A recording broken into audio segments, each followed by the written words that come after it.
So let's head into the normally quiet world of a planned residential community in Sedona, Arizona. You'd think it would be peaceful, right? Well, beneath that calm surface, a new fight is brewing. And it's all about shared space, community rules, and the sounds of two very different sports. It all kicked off with something you could easily miss. Just a few lines of blue paint on a tennis court. But as you're about to see, that one little change started a legal battle that gets at a really big question. When does a community upgrade become a personal attack on your rights? Okay, let's get into it. So, on one side of the net, you've got tennis. It's the classic, the established game, with that quiet intensity. But on the other side, you have pickleball, the trendy, super fast-growing, and let's be honest, pretty social new kid on the block. And this isn't just about a game. It's really a clash of cultures, pitting that old-school tradition against a new, popular, and a much louder activity. So, who fired the first shot in this battle of the rackets? Well, our story really begins with the person who decided to take this whole thing from the court to the courtroom. This is Werner A. Reis. He calls himself a snowbird, and he just bought his townhouse in November of 2019, probably dreaming of those perfect Arizona winters. But almost right away, he saw the new pickleball lines on one of the community's two tennis courts, and he wasted no time filing an official complaint with the Homeowners Association. And this quote right here, this gets to the absolute heart of his argument. His point was that by allowing pickleball, the HOA suddenly made tennis players' rights conditional. His fundamental right to play tennis, he argued, was now being stepped on. And he wasn't vague about his fears either. He painted this picture of a future where a, quote, raucous game with up to 16 people could just take over the court. He was worried about competition for playing time, stray balls flying everywhere causing problems, and ultimately what he called an impediment of enjoyment rights. To him, this was a flat-out violation of what he paid for. Okay, so that's his side. But the Canyon Mesa Townhouse Association, yeah, they saw things completely differently. For them, this wasn't an infringement at all. It was just a simple improvement, and they were pretty sure they had the rulebook to prove it. And that rulebook is called the CC&Rs. The easiest way to think about it is like the constitution for the whole community.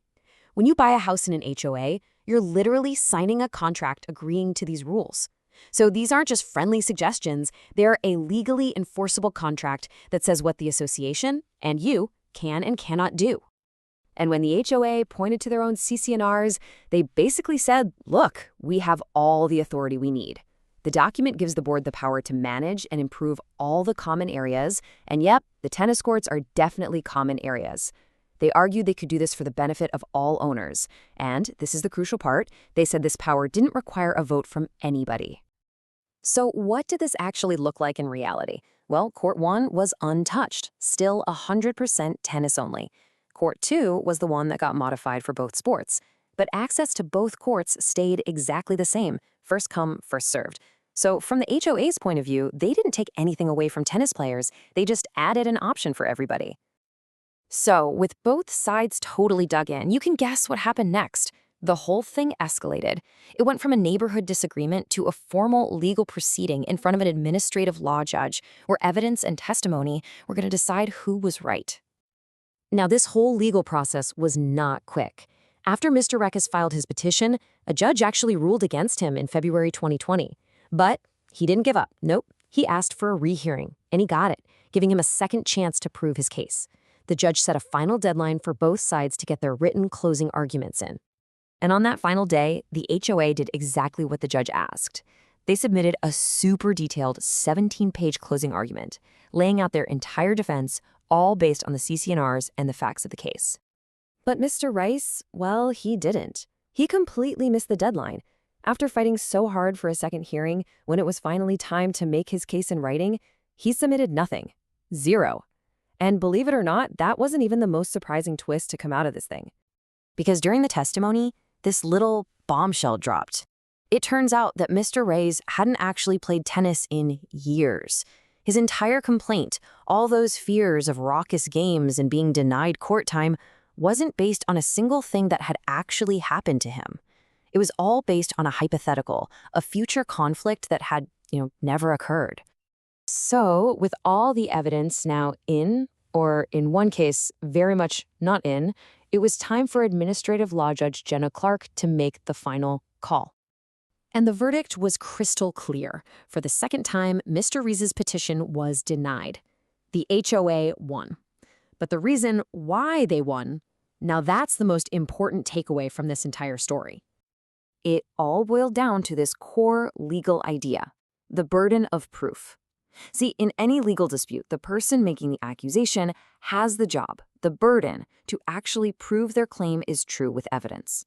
It wasn't the HOA's job to prove they were innocent, it was Mr. Reis's job to prove they were guilty of breaking the rules. And when you just look at the claims versus the evidence, you can see exactly why he lost.